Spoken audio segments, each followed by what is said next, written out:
Bonjour, aujourd'hui nous allons vous parler du livre qui s'intitule « Les secrets d'un esprit millionnaire ». C'est un best-seller. Maîtriser le jeu intérieur de la richesse, écrit par T. Harv Eker.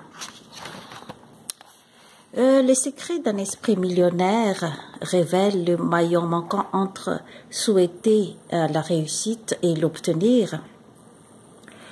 Vous êtes-vous déjà demandé pourquoi certaines personnes semblent s'enrichir facilement alors que d'autres semblent destinées à une vie de difficultés financières?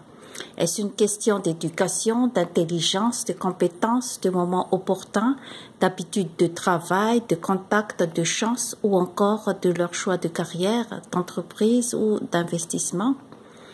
Réponse étonnante, aucune des précédentes.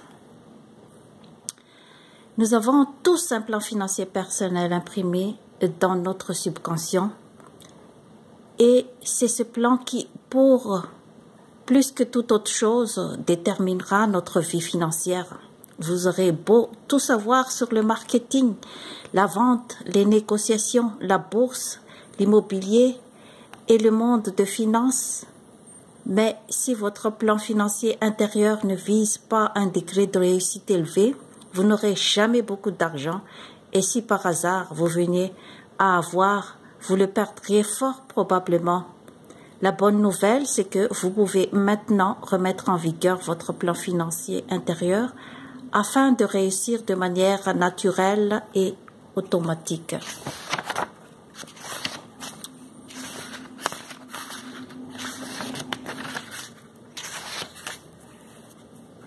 Votre plan financier intérieur, rentrant dans la première partie.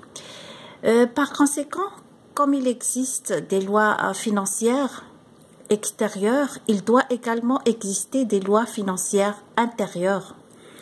Les lois extérieures incluent des choses comme la connaissance des affaires, la gestion financière et les stratégies d'investissement.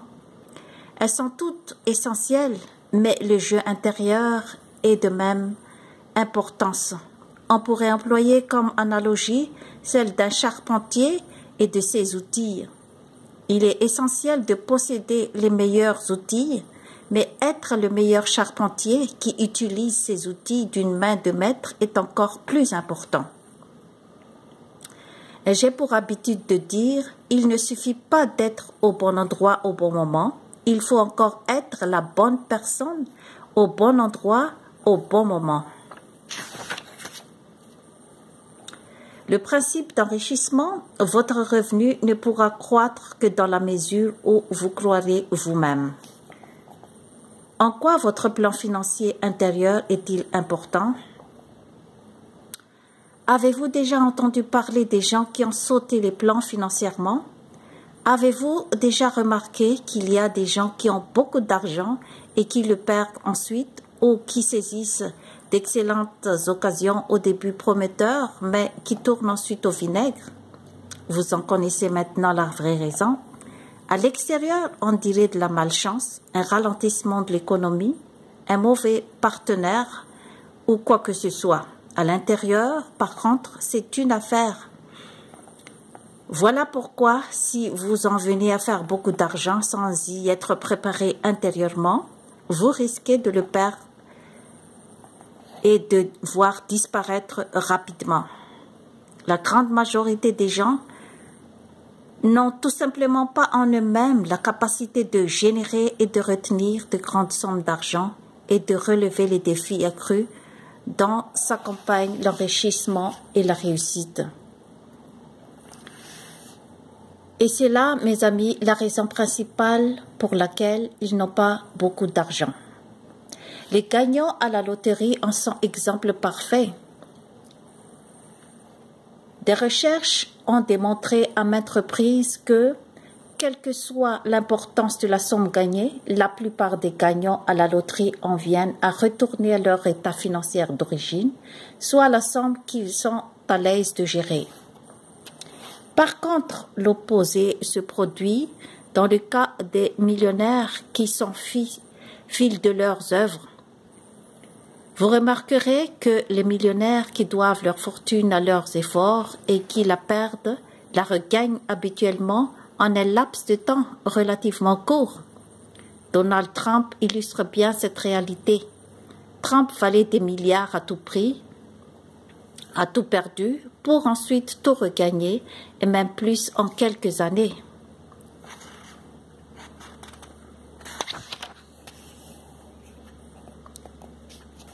Autre principe d'enrichissement, si vous souhaitez gagner des fruits, vous devrez d'abord changer les racines.